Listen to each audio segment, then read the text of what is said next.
Audio Jungle. வணக்கம். Hitech news TV செய்திகள். சென்னை தண்டையார்பேட்டையில் முதலமைச்சரின் தாயுமானவர் திட்டத்தை தமிழ்நாடு முதல்வர் மு.க.ஸ்டாலின் அவர்கள் துவக்கி வைத்தார். முதலமைச்சரின் தாயுமானவர் திட்டம் என்பது இந்தியாவிற்கே முன்மாதிரி முயற்சியாக தமிழ்நாட்டில் 70 வயது முதிர்ந்தோர் மற்றும் மாற்றுத்திறனாளி குடும்ப அட்டைதாரர்களின் வீடுகளுக்கே நேரில் குடிமைப் பொருட்களை வழங்கும் திட்டமாகும். இதன் தொடர்ச்சியாக சென்னை சைதாப்பேட்டை 142வது வார்டில் உள்ள வயது முதிர்ந்தோர் மற்றும் மாற்றுத்திறனாளி பயனாளிகளுக்கு மருத்துவம் மற்றும் மக்கள் நல்வாழ்வுத்துறை அமைச்சர் மா. சுப்பிரமணியன் அவர்கள் குடிமைப் பொருட்களை வழங்கினார். அப்போது அவருடன் கிருஷ்ணமூர்த்தி உள்ளிட்ட பலர் கலந்து கொண்டனர். தமிழ்நாடு முதல்வராக நம்முடைய முதலமைச்சர் பொறுப்பேற்ற நாளிலிருந்து மக்களை தேடிய அனைத்து திட்டங்களும் என்ற வகையில் தொடர்ச்சியாக பல்வேறு திட்டங்களை செயல்படுத்தினார். இல்லம் தேடி கல்வி, உங்களுடன் ஸ்டாலின், மக்களை தேடி மருத்துவம், நலம் காக்கும் ஸ்டாலின் என்று பல்வேறு வகைகளான திட்டங்கள் மக்களை தேடிச் சென்று சேவைகள் வழங்கப்பட்டு வருகின்றது.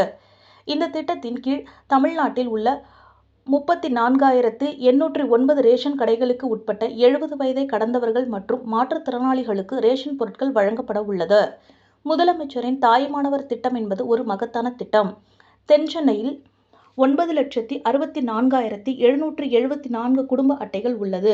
70 வயது மற்றும் மாற்றுத்திறனாளிகள் குடும்ப அட்டைகள் 55,627 உள்ளது என்றும் 80,608 பேர் தென்சென்னையில் முதலமைச்சரின் தாயுமானவர் திட்டத்தால் பயன்பெற உள்ளனர். சைதாப்பேட்டையில் உள்ள ரேஷன் கடைகளில் எண்ணிக்கை 60. இதில் 70 வயதை கடந்தவர்கள் மற்றும் மாற்றுத்திறனாளிகள் 9,488 குடும்ப அட்டைகள் வைத்துள்ளனர். இதில் 13,834 பேர் பயன்பெற உள்ளனர். நலம் காக்கும் ஸ்டாலின் திட்டம் தமிழ்நாட்டில் சிறப்பாக செயல்படுத்தப்பட்டு வருகின்றது. முதல் வாரத்தில் 44,484 பேரும், இரண்டாவது வாரத்தில் 48,418 பேர் பயன்பெற்றுள்ளனர். வருகின்ற சனிக்கிழமை கோகுலாஷ்டமி விடுமுறை தினம் என்பதால் தமிழ்நாட்டில் நலம் காக்கும் ஸ்டாலின் திட்ட முகாம் நடைபெறாது. இந்த வாரம் விடுமுறை என்று அவர் கூறினார். தமிழ்நாடு முதலமைச்சரின் திட்டங்கள் மக்களிடையே மகிழ்ச்சியை ஏற்படுத்தி உள்ளதால் எடப்பாடி பழனிசாமி வன்ம உணர்வு பேச வைக்கிறது, அவர் பேச பேச நல்லது நடக்கும் என்று கூறினார்.